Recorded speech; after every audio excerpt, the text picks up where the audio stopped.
Wednesday 26th of August, and I've come down to the Selwyn District Council, which is the local council here in Rolleston, and I love this building.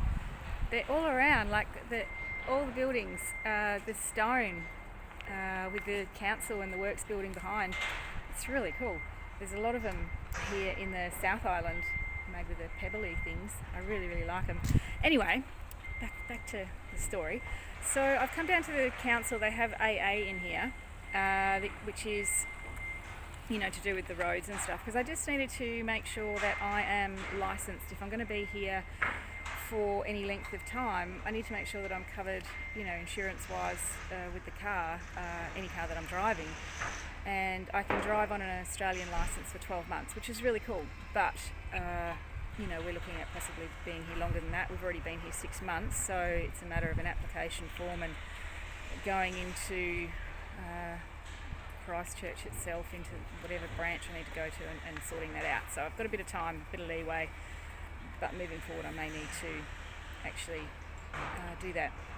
And the other thing is Ruby can get her learners at 16, which is in a few months' time. So I made sure I got all the information about that, and at 16 and a half she can sit her test and have a licence. So 6 or 9 months she could be fully driving around the roads, which is really exciting. So I got all the paperwork for that and all the information, and she can go on and have a look at the book and the tests and things. So that's number one tick off the list today, is the licence issue. So I know I have information about that.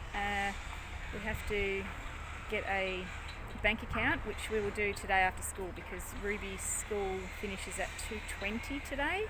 It's different times every day, and I swear Wednesday she'll be walking home because I will forget that it's 2:20. But today I will remember, because we're both going to go down to the ANZ Bank. We figured that was the best one that would go between the two countries, and we will open up a New Zealand bank account each.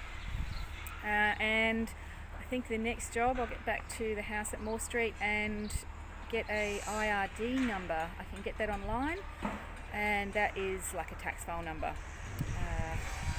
And a couple other phone calls that I've got to make. So, busy day.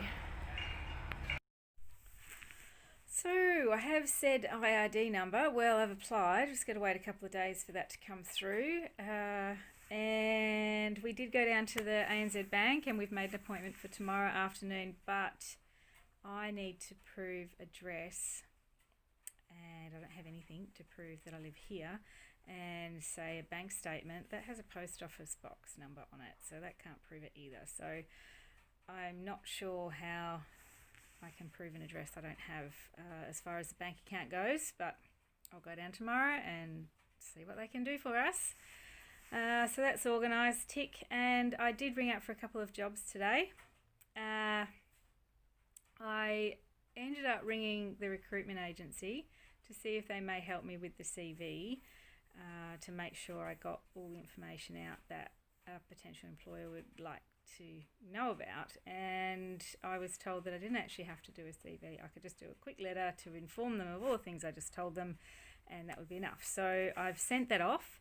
And there was also another job in Napier, which is the sunniest place in New Zealand, and they also they do on-site work around the country. They have one coming up on the west coast of the South Island, so that sounds really interesting. So I started the process there.